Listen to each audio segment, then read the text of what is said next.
Wednesday, the 25th of September is World Pharmacists Day.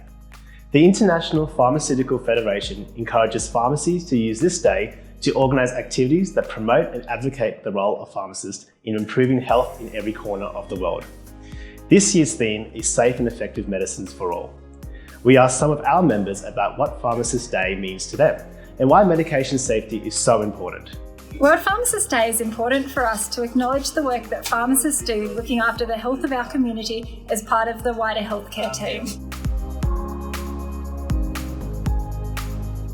A lack of medication reconciliation, I guess, pre and post hospital discharge. So discharge summaries coming out of hospitals and patients' medications not being updated and patients receiving incorrect medications based on what they were on before they went to hospital. So that's probably one of the big medication errors that we pick up a lot of. And the other one that we see a lot of is patients with declining renal function whose medication doses haven't been adjusted accordingly as their renal functions declined. So they're probably the two areas that I see the most of and that I feel they're both, I think, really quite critical areas for patients and why pharmacist clinical reviews are so important. Well, the consequences of not taking medication correctly can be dire. So you're not getting the therapeutic benefit if you're not taking the medication correctly. Probably poor adherence is a big issue as well that needs to be addressed, and pharmacists can have a huge role in that.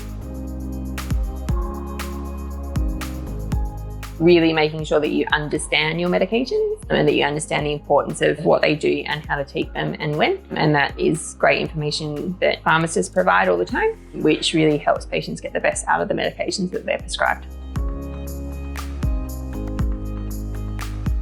I think pharmacists can help with poor adherence by, if possible, having a pharmacist collect the prescription when it comes in, because we can easily flick through the repeats and see if something is overdue or if it's not being taken as it's been prescribed. So having that conversation right at the beginning rather than at the end when the patient wants to go, that can be really powerful. Cost, absolutely, and language and cultural backgrounds. So a lot of our medication resources are obviously in English and really quite wordy, and we have a very large percentage of patients who English is not their first language, but the written resources that we often have in medication management are written in English. So I think that's a really big barrier to medication education and to patient access to pharmacy services. So we have a great program called Section 100, which provides medications free of charge to people in rural and remote areas and rural and remote Aboriginal health services. So from all of us, have a great day and thank you for being part of the Guild.